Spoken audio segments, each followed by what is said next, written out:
The story of blue light technology goes back to the 1980s when researchers discovered that blue light could be used to stimulate the production of serotonin, a neurotransmitter that plays a key role in regulating mood, sleep, and appetite.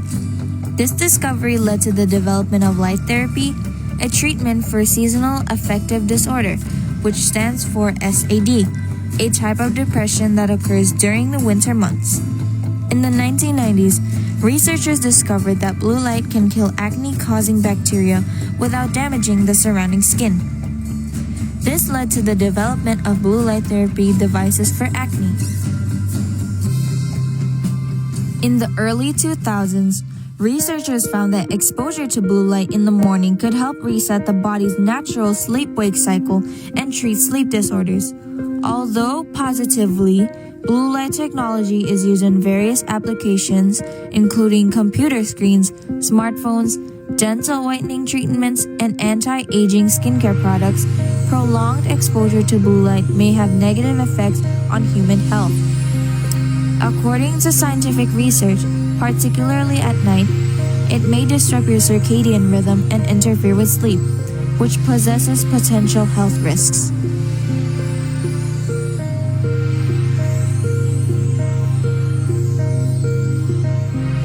But how are children affected by blue light?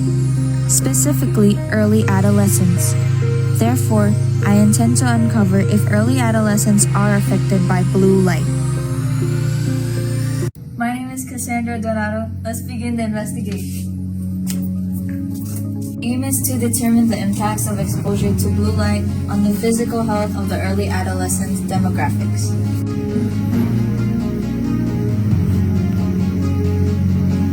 Specifically, my scientific investigation seeks to examine how the use of blue light emitting devices such as smartphones, tablets, and computers affect physical health of early adolescents. My objectives are: number one, to develop a testable methodology to help derive at a logical conclusion between the relationship of blue light and a specific group of users. Number two is formulate a questionnaire. Number three, administer and collect data.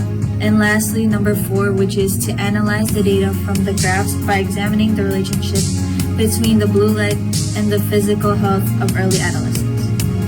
For my introduction, we need to understand what is blue light.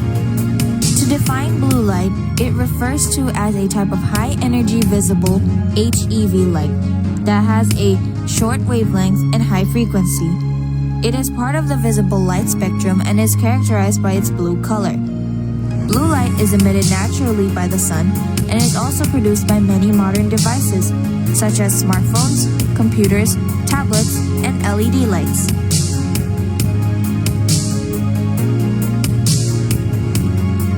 So for my methodology, I formulated a questionnaire. Then I administered the questionnaire to private schools using the random sampling method, consolidating the data and graphically expressing the data. And lastly, I analyzed the data.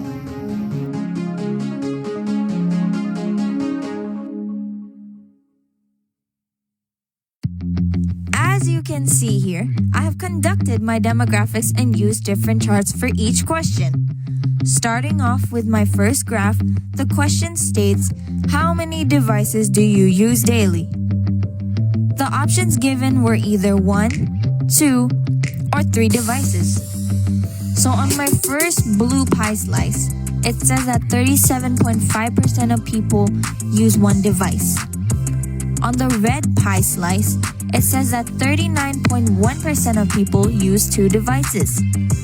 And lastly, on the yellow pie slice, it says that 23.4% of people use 3 devices daily. For my second graph, the title states the most frequently used device. The options given were smartphone, computer, TV, and other. Having the highest result, 63.5% of people use smartphone. In the next pie slice, you can see that 17.5% of people use computer. Having the lowest result, 3.2% of people use TV. And last but not least is other, which is 15.9%. Here you can see on our third graph, it shows the purpose of usage. The options given were leisure or entertainment, communication, knowledge, and other. So on the blue pie slice, you can see that 39.1% of people chose leisure and entertainment. On the next pie slice, you can see that 36.2% of people chose communication. 15.9% of people chose knowledge. And last but not least is 8.7% chose other. On graph number 4, I wanted to distinguish if blue light exposure had an effect for dry eyes. On the right side of the bar graph, 50 students responded with no. On the left side of the bar graph, 10 students responded yes. In bar graph number 5, it shows another blue light effect but on watery eyes. So as we see on the left side of the bar graph, we can see that 28 responded with no. On the right side of the bar graph, you can see that 35 responded with yes.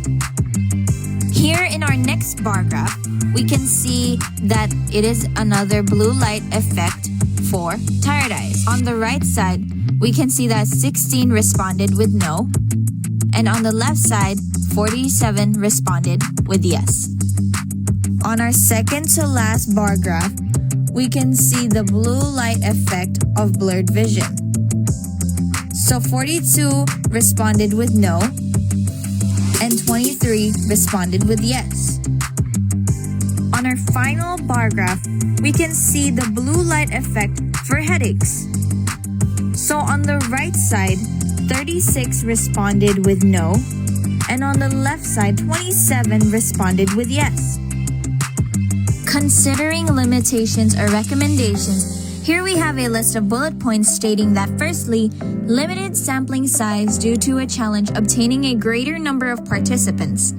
Second, the questionnaire could have been designed in a more simplistic way to minimize possible confusion created by the respondents. Third, make sure to double-check your survey questions before passing it out to your respondents to prevent any grammatical mistakes. And finally, scheduling a date for different private schools was difficult. For mitigation strategies from blue light exposure, here we have a list of bullet points, starting from reduce screen time. Limit the amount of time you spend on electronic devices, especially before bedtime. Use blue light filters. Many devices have built-in blue light filters that can be activated to reduce the amount of blue light emitted. There are also apps and software that can be installed on devices to filter out blue light. Wear blue light blocking glasses.